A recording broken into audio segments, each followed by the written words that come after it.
بسم اللہ الرحمن الرحیم وَلَقَدْ يَسَّرْنَا الْقُرْآنَ لِلذِّكْرِ فَهَلْ مِن مُدَّكِرٍ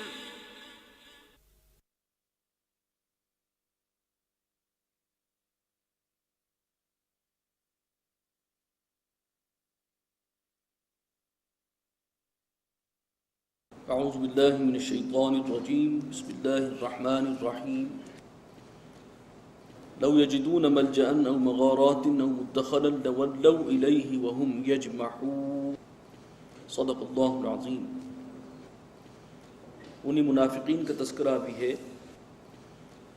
جو اس کٹھن آزمائش سے ڈر کر اور پھر حضور صلی اللہ علیہ وسلم کے پاس آ کے الٹے سیدھے بہانے پیش کر کے اجازت حاصل کر رہے تھے۔ فرمایا کہ لو یجدون ملجأ، اگر وہ پائیں کوئی پناہ کی جگہ، کوئی ملجا، او مغارات، یا کوئی غار ان کو میسر آ جائے، او مدخلا، یا گھس بیٹھنے کی کوئی جگہ مل جائے، لولوا الیہ وهم یجمحون، تو وہ بھاگیں گے اسی کی طرف رسیاں توڑاتے ہوئے۔ یعنی اس مشکل سے کسی طرح جان بچ جائے، کوئی پناہ گاہ مل جائے، کوئی غار، کہیں گھس بیٹھنے کی جگہ، یہ جو کٹھن آزمائش ہے، یہ جنگ، غزوہ تبوک، سلطنت روم سے ٹکراؤ، اس سے بھاگنے کے درپے ہیں۔ وَمِنْهُمْ مَنْ يَلْمِزُكَ فِي الصَّدَقَاتِ، اور ان میں وہ بھی ہیں کہ جو اے نبی آپ پر عیب چینی کرتے ہیں خیرات بانٹنے کے معاملے میں۔ یعنی ایسے گستاخ بھی تھے جو حضور صلی اللہ علیہ وسلم پر الزام لگاتے تھے کہ مال غنیمت کی تقسیم میں آپ نے انصاف سے کام نہیں لیا، لیکن ان کے نزدیک انصاف کا پیمانہ کیا ہے وہ آگے آ رہا ہے۔ فرمایا فَإِنْ أُعْطُوا مِنْهَا رَضُوا، مال غنیمت میں سے ان کو حصہ مل جائے تو وہ راضی ہیں، وَإِنْ لَمْ يُعْطَوْا مِنْهَا، اور اگر ان کو اس میں سے حصہ نہ ملے، إِذَا هُمْ يَسْخَطُونَ، تو اسی وقت ناراض ہو جاتے ہیں، برہم ہو جاتے ہیں۔ یہ پیمانہ ہے اصل میں۔ وَلَوْ أَنَّهُمْ رَضُوا مَا آتَاهُمُ اللَّهُ وَرَسُولُهُ، اور اگر وہ راضی رہتے اسی پر کہ جو اللہ نے اور ان کے رسول نے، اللہ کے رسول نے ان کو عطا کیا تھا، وَقَالُوا حَسْبُنَا اللَّهُ، اور وہ یہ کہتے کہ ہمارے لیے اللہ ہی کافی ہے، سَيُؤْتِينَا اللَّهُ مِنْ فَضْلِهِ وَرَسُولُهُ، ان قریب اللہ تعالیٰ اپنے فضل سے ہمیں نوازے گا اور اس کے رسول بھی ہم پر فضل فرمائیں گے۔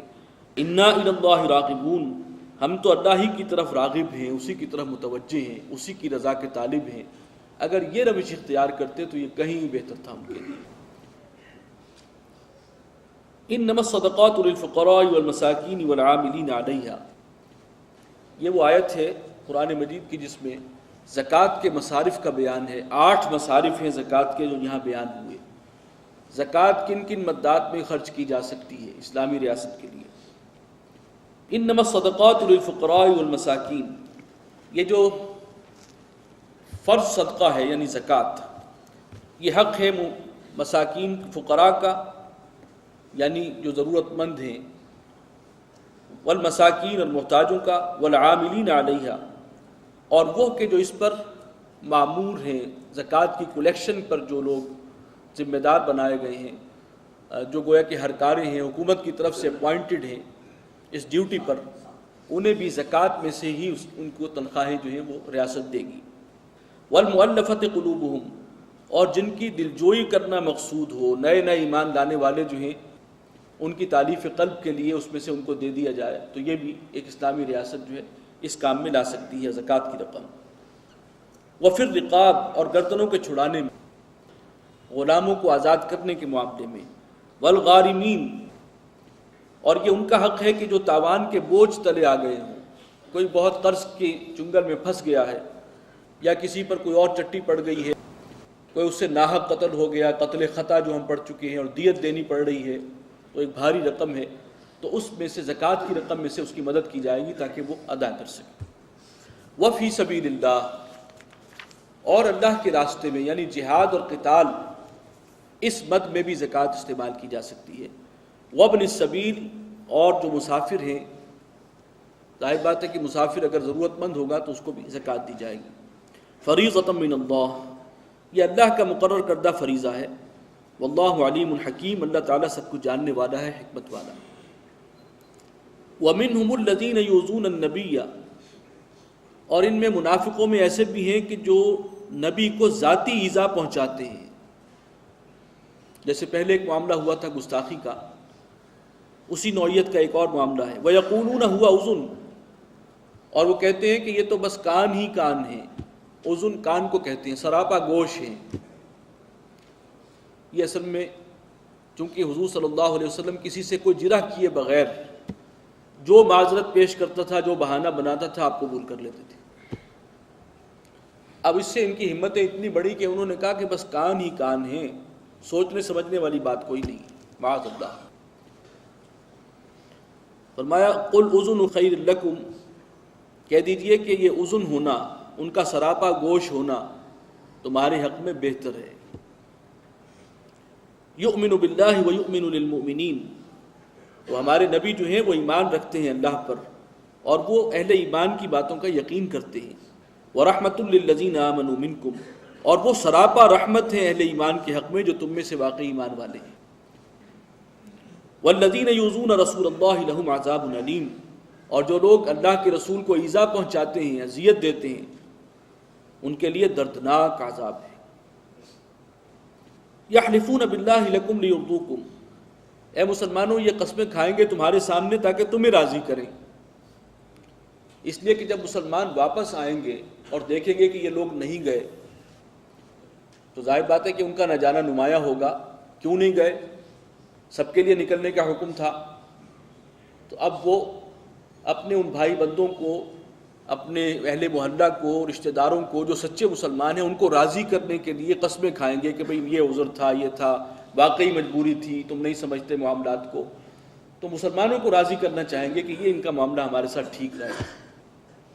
واللہ ورسولہ احق ان یرضوہ، حالانکہ اللہ اور اس کے رسول اس بات کے زیادہ مستحق ہیں کہ ان کو راضی کیا جائے۔ ان کانوا مومنین، اگر وہ واقعی ایمان رکھتے ہوں، لیکن منافقین کو اس کی فکر نہیں ہے کہ اللہ راضی ہوتا ہے یا اس کا نبی راضی ہوتا ہے یا نہیں، وہ تو دوسرے اپنے بھائی بندوں کو راضی کرنے کے لیے متفکر ہیں۔ الم یعلموا انہ من یحادد اللہ ورسولہ، کیا وہ نہیں جانتے کہ جو کوئی مخالفت کرے گا اللہ کی اور اس کے رسول کی، فان لہ نار جہنم خالدا فیہا، اس کے لیے جہنم کی آگ ہے جس میں وہ ہمیشہ رہے گا۔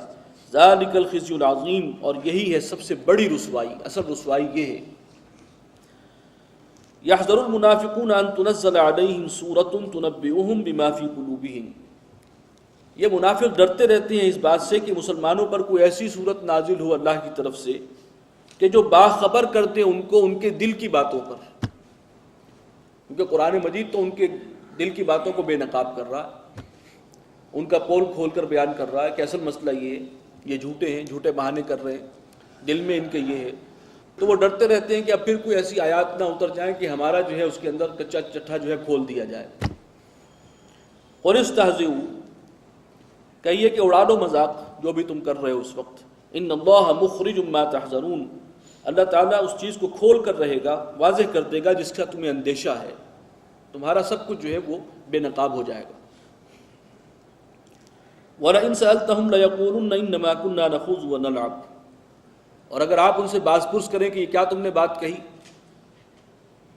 تو وہ لازماً کہیں گے کہ ہم تو محض ایسے ہی سخن آرائی کر رہے تھے، کوئی دل لگی کی باتیں تھیں، کوئی لائٹ موڈ میں ہم نے بات کی ہے، کوئی سنجیدہ بات تو نہیں تھی وہ۔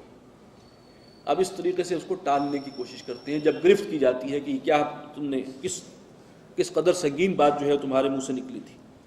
قل اب اللہ وآیاتہ ورسولہ کنتم تستہزئون، ان سے کہیے کہ کیا اللہ اور اس کی آیات اور اس کے رسول کے ساتھ تم ہنسی مذاق کرتے ہو، دل لگی کرتے ہو؟ کوئی خدا کا خوف کرو، کہاں جا کر جو ہے معاملہ کر رہے ہو۔ لا تعتذروا، بہانے مت بناؤ، قد کفرتم بعد ایمانکم، تم کفر کر چکے ہو اپنے ایمان کے بعد۔ اب یہاں یہ سمجھ لیجئے کفر یہ جو تھا، کفر یہ ظاہری کفر نہیں تھا، اندر سے کافر ہو چکے ہو تم، اوپر سے کلمہ پڑھتے ہو، مسلمانوں میں شمار تمہارا ہوگا، لیکن یہی منافقت ہے